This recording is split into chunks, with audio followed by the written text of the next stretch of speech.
No rush, Nourish.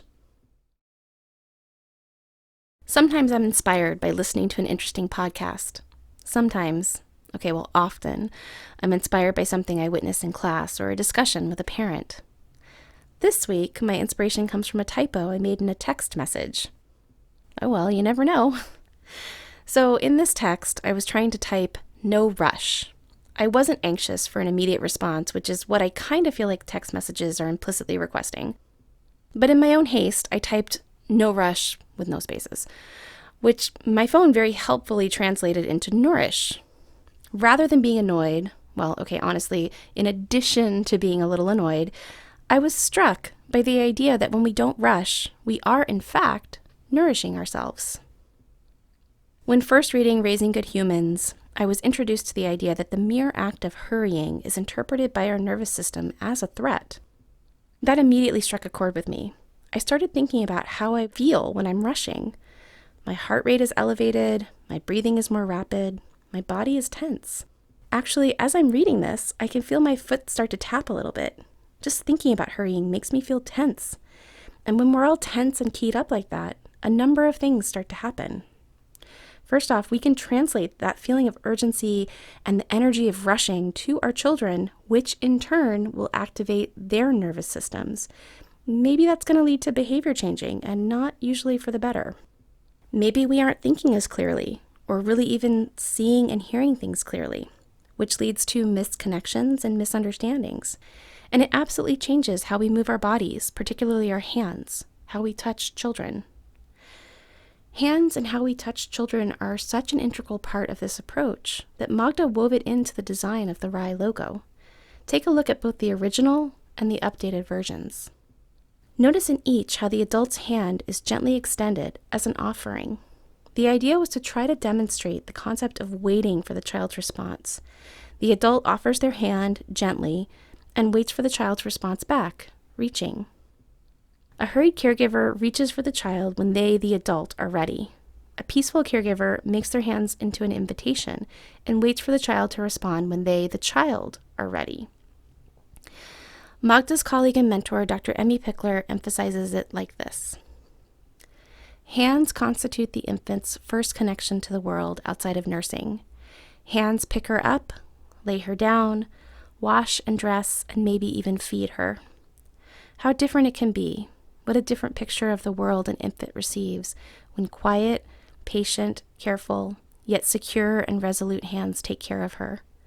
And how different the world seems when these hands are impatient, rough or hasty, unquiet and nervous. In the beginning, the hands are the everything for an infant. The hands are the person, the world. The way we touch a child, lift and dress him, that is us more precisely, more characteristically than even our words or smile or glance. In vain, we try to hide our irritability, our impatience. No matter how friendly is our smile, no matter what we say, our hands betray us. For just one moment during the bathing, the thought occurs to us, I'm going to be late. We hardly notice that our thoughts have wandered. Usually, however, the child has already noticed and gets upset, cross. One impatient motion, and he already begins to cry. Getting back to my typo, no rush, nourish. To nourish is to promote and to provide for healthy growth and development. We nourish children by feeding them healthy foods and offering them restful routines. And we nourish them by slowing ourselves down, staying present so that we can see them for who they are and what they can do. In a class this week, a child was on the hunt for sunglasses. It's kind of been a theme for her lately, seeking out colorful child-sized sunglasses that I've secreted away in one of the many closed containers I place around my play space. She loves finding them, selecting a pair for her to wear and one for her mother. Maybe someday she'll even consider placing a pair in her baby sister's face. She even took a pair home for the week and very emphatically schooled her father on the correct way to wear sunglasses, as seen here. So when she began her search earlier this week, I was excited for her to find them, because I wanted to see what she would do with them. And I happened to be sitting right next to the container with the sunglasses. I really had to bite my lip, though, to stop myself from saying, hey, they're right here. And I'm so glad I did. It was so beautiful to watch her search. I realized she wasn't anxious or worried. She was exploratory.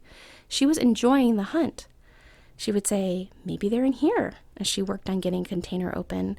Oh, nope, not this one. And then she might play with whatever was in that container for a few minutes.